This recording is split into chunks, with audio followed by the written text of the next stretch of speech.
Our Daily Bread, Daily Devotional, April 16th, titled Praying and Waiting.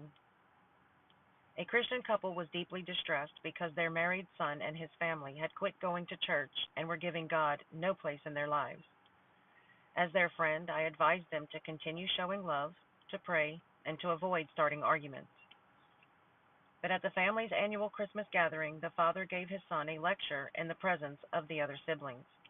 The son and his family left in anger and broke off all contact with his parents. It's hard to rely on prayer alone when you want something to happen right now. But that is what Nehemiah did. He was distraught by the news that the Israelites in Jerusalem were in grave danger. Nehemiah 1:3-4. He was a man with great leadership ability and in a favorable position to receive help from the king he served, so he was eager to help his people. But he knew that he could be executed for coming into the presence of a Persian king without being invited.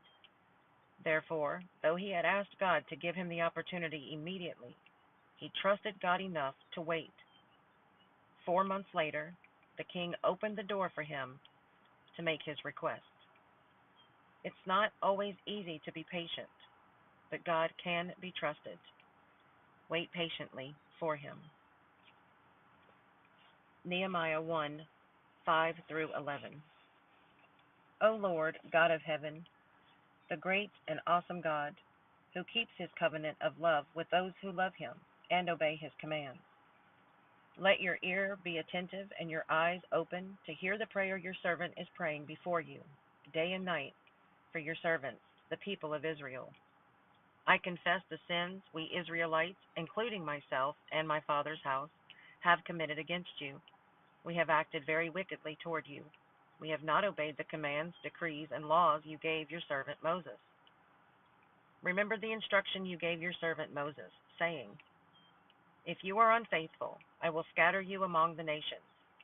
But if you return to me and obey my commands, then even if your exiled people are out at the farthest horizon, I will gather them from there and bring them to the place I have chosen as a dwelling for my name.